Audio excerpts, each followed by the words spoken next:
Hey, sorry I'm a little late.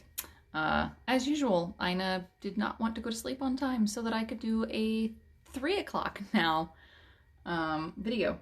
So that's fun, right? Lots of fun. So this is my what not to do when spinning video. It's all the things that I learned about my wheel after a 4-year hiatus from spinning. And so I'm going to walk you through some of the things that I did wrong, some of the things I did right, and talk to you about some of the things that I have learned. So I'm going to flip this around and talk about the wheel now. So here's my Sonata. We're in front of my front door because it's cold outside, but this is one of the few places where I still get like decent light during the day right now. And I was too wimpy to go outside. It's just kind of how it is. So when you look at the Sonata, there's only a few places where you are actually applying oil. So one of those places happens to be right here. Let's see if I can turn this a little bit. I have some yarn on my wheel, so there we go. So right here, this little nub right here, we apply oil here. One of the things that you should be doing is like taking a Q-tip and going in here and collecting the junky old oil. You should not be letting this collect. There's one of the things that I did wrong. So here I am, and I'm cleaning this out because now I'm trying to be better about my wheel. And like, it looks so junky and dark when you know, I'm in there, because this is old, used up, look at this, icky wheel oil. So this, yeah, you should be cleaning this up and reapplying. So here's one of the things that I was doing wrong. Now I have cleaned this, but not for a couple of hours when I was spinning this morning. So now I'm cleaning it out to show you what you should be doing.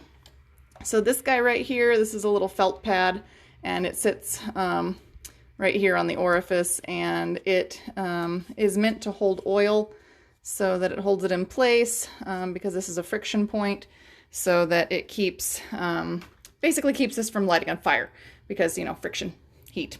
So we do not want to light the wheel on fire, so make sure that you're putting oil on this pretty frequently, actually. And then here's another thing. So you're supposed to, I put like a little dab of oil here, but again, you need to like clean this up every so often. I don't usually use a Q-tip for that. So usually I use, this is just an old rag. So, you know, that needs to be wiped off. Now, here's where I've been having issues. I talked about it. This brass ring keeps popping out of my footman. And you can see I have like some buildup and some gunk, and I just don't think that my footman is holding anymore. So I have actually ordered a new footman, and there is a little screw right here. So this actually comes apart, and I took this all apart. I know, don't laugh at me, but I took this all apart, and like I cleaned this, and I put my footman back on, and then I like rethreaded the screw, and I actually did it on both the front and the back footman. And the front footman is holding just fine. It's just this back footman that, at least I think this is the back, I call it the back, that's having issues. And so this brass ring pops in and out, especially when I'm plying. There's just something about, you know, when I'm going backwards or counterclockwise. It's not really backwards, but when I'm going counterclockwise, it likes to pop out a ton. And you can see the wear around here. So this footman just needs to be replaced. Now the other thing is that my treadle connectors down here, because I didn't use my wheel for so long, they don't look great. They bend backwards, they don't sit properly. I've heated them up and I've tried to fix them, and it's just not working. So I went ahead and I actually ordered a new pair of footmen. It's not that much. I don't know. It's like $15 or something to replace my footmen on my wheel. Considering how much the wheel costs, this is a small replacement that's going to make my wheel spin a lot better. Another point where I usually put just a little dab of oil in is right here. But my daughter has discovered the little bottle of wheel oil. Where'd I put it? That comes with the Kromsky. And she likes to carry this thing around and then pretend that she is oiling my wheel, and so now everything's getting dirty. And I love her, but everything's getting dirty. So anyway, here's another thing that, you know, when I got my wheel out and I spun on it again after a 4-year hiatus, I probably should have just replaced my treadle connectors. But, you know, that's just what it is. Tina, what do you mean I'm waiting for a change? I have no idea what you're talking about. Let's see.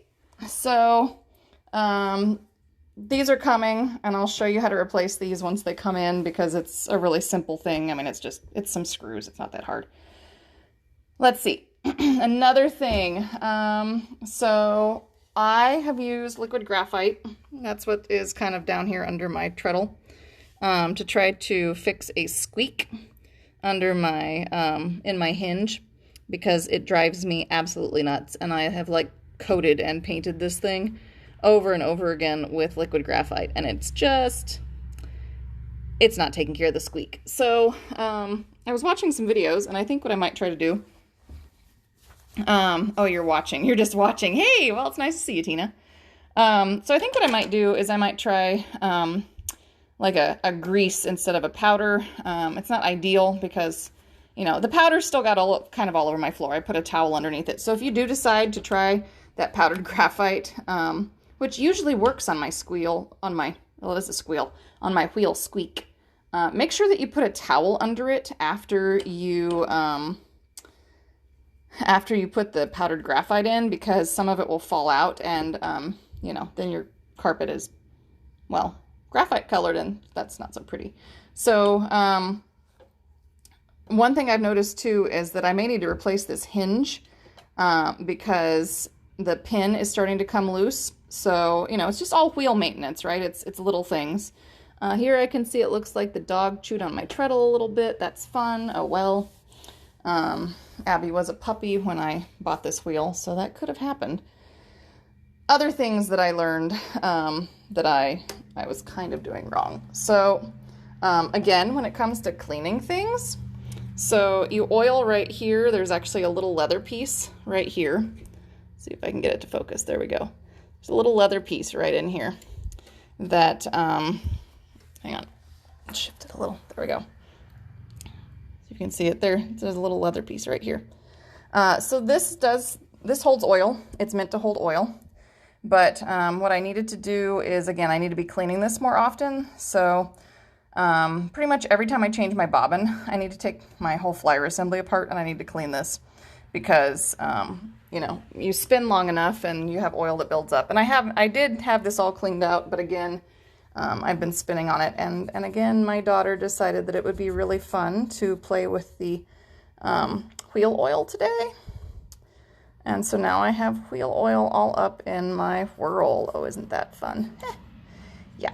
Okay, well, whatever. I'll clean that better later. And another thing, so this is your brake band assembly. And this is the piece that controls how tight that is. And your brake band runs over your bobbin. And your bobbin actually has a large whirl end and a small whirl end. And it's important to pay attention to which way you're putting your bobbin on, because this does affect your take-up rate. So right now I have it set really, really loose because I don't want a lot of take-up on my wheel, because I am spinning fairly fine. And I was practicing some long draw, and the cat is like right here. He's playing underneath my elephant ottoman, which he likes to do with a leaf. So anyway, that's what you hear back there. So I always try to make sure that when I'm putting my bobbins on, when I'm going to spin for a plied yarn, that I always put my bobbins on in the same direction, because again, your take-up will vary depending on whether you've put you know, the smaller or the larger whirl to one end. So that's an important little piece there. Something that I do right. That is one thing I do right. But again, I need to be cleaning more often. And I'm just going to take this off and clean it anyway. And another thing, which I do usually do, is at night, I always drop my elastic drive band down. Heather actually talked about this in one of her videos when she was talking about spinning at some point from Pearly Shell. And she is a friend of mine, but I agree with her wholeheartedly that when I'm done spinning, I always drop my drive band down. It's a simple thing. You just, and drop the orifice hook out at the same time. But you just drop this down, and this will preserve the elastic of your drive band. So that's one thing I was doing correctly, was making sure that I always drop this down. And I try not to store it, in funky positions. If I'm really worried about it, then I'll just take my drive band all the way off and pull it down. Ina likes to do that for me, which is not always a great thing, but she likes to do that for me. So that's definitely something that you should be doing, is making sure that your drive band doesn't sit in a stretched position all the time. What else did I do? Let's see. So this has to be cleaned. So, and again, I just take this bobbin off and then I clean it. And then when I put this back on, I always put a drop of oil on each end of my bobbin and kind of move it back and forth. And that's, again, just a friction thing. It's trying to make sure that my bobbin is moving freely so that I can get the take up that I want and not be forced to fiddle with it too much. What else do I need to tell you about what I was doing wrong? Oh, it's so many things, so many things. And a lot of it was just like, I kind of remembered spinning, but, so I actually found this old book. I had an old book. Here's my old book. It's The Essentials of Yarn Design for Hand Spinners, and by Mabel Ross. It was actually written the year that I was born. And after Spin Together, I actually went and read a book on spinning. And one of the things that I was really looking at was how to spin more consistently, and also how to make sure that I wasn't like breaking my yarn as often. So reading that book reminded me that I need to stop treadling when I am trying to fix a problem. So when you have a slub and you're trying to smooth that out, it's really important that you stop treadling. That way you make sure you don't build up too much twist, because then that breaks your yarn or creates thin spots. And so that was something that I needed to adjust in how I was spinning. And another thing that she talked about was, and I'm really bad about this, not starting your wheel with your hand. So like, you just and spin your wheel to get it started. Really, ideally, you shouldn't be doing that. What you should be doing is you should be paying attention to where your feet are and making sure that you always stop in a position with your treadles where you can keep pushing to get the wheel going again without using your hand. And so I've been practicing that this week. And I really, really, really love the way the Targhi's coming out. Look at the Targhi. Like, if you're looking for something like squishy and fun, and it's not merino, it's Targhi. And this is an American breed. So, kind of fun, kind of something like right here from, good old USA. And we have Targhi and Targhi Bamboo Silk, I believe, in the shop. And I don't know if Tina's been dyeing any. Are you dyeing any, Tina? But this is super nice stuff. It's soft and it's fluffy, and I love it. And it's making just like the prettiest yarn. And it's been a great way for me to practice. I'm learning how to do long draw better. So I've been practicing sort of a medium long draw. I'm not trying to do like a 1 yard or a 2 foot, or a 2 yard. I'm not trying to do like a full giant long draw, but I'm sort of in between doing sort of a medium long draw, and I'm just practicing until I can get a little further out. So that's what I've been doing with this Targhi, is practicing. And it's so lovely to practice with too. It feels great going through your hands. It's nice and soft. But it has a little spring to it, a little bounce. It's very nice. It's very nice stuff. Oh yeah, see, and Tina says there's definitely going to be some Targhi or some Targhi blend in the shop soon. Lovely stuff. Really lovely stuff to spin. Highly recommended. Highly recommended. But anyway, so those are like all things that I've kind of learned with my wheel. Things that I was doing right, things that I could improve. If you're looking for a Kromsky, we are a Kromsky dealer. We can get all of them, and they drop ship right to your house. And I think I have all of them up online to where you can just go check out and then I send a message to Kromsky, and they have great turnaround. So usually you can have it, I'd say within a week to 10 days, sometimes faster, just depending on, you know, your postal service and where it's coming from. And usually they ship UPS. So, yeah, anyway, if you're looking for a sonata or a polonaise or a minstrel, Tina loved her minstrel for quite a while. I still love my sonata. I had a hate relationship with it for a couple of weeks here, but now that I've identified all of my problems, I'm feeling much better about it. And they actually have a new magnetic head for the sonata, and I ordered it because I am really intrigued by it. Because if you look at the sonata right now, the head sits like back and away, but the new magnetic flyer sits to the front. So the orifice is here. So it's closer to you. And I thought that was just really interesting. A kind of a different design configuration. But like all your bobbins still fit, and you know, all the standard stuff still works. It's just that it's a different flyer head. And they have extra fast whirls, and they have, because this is the standard flyer head, but they have extra fast whirls, and they have bulky whirls too for the magnetic flyer head as well. All brand new stuff. And I just thought it sounded really fun, and I wanted to try it. I wanted to try it because I'm intrigued by spinning again, and I'm interested in spinning. So that's why I've been doing more videos on like wheel maintenance and how to fix things and talking about it. So anyway, let's see. If you stuck around, don't forget that I am running a giveaway for a copy of Hoppy Feet. Copy of Hoppy Feet and a skein of sock yarn. And it'll probably be Ryeberry, but maybe Blazing Fibers. I haven't picked it out yet. I need to do that. And all you have to do is leave a comment on Monday's video, either on the Facebook page or the YouTube channel, either one. Just looking for comments to know that you're out there, pretty much. So yeah, tiny giveaway, little giveaway. And you have until next Monday, which is my birthday. That's right. And I'm going to make sure that I'm on Monday, and we'll have like Kelly's birthday celebration on Facebook Live. No, I'm kidding. I don't do anything for my birthday. I'm very boring. So, in fact, I usually have pumpkin pie because I don't like cake that well. I mean, cake is okay, but I don't really like the frosting. So there's a high probability that I am either going to have like pumpkin bars or pumpkin pie instead of cake, because I just don't really like cake that well.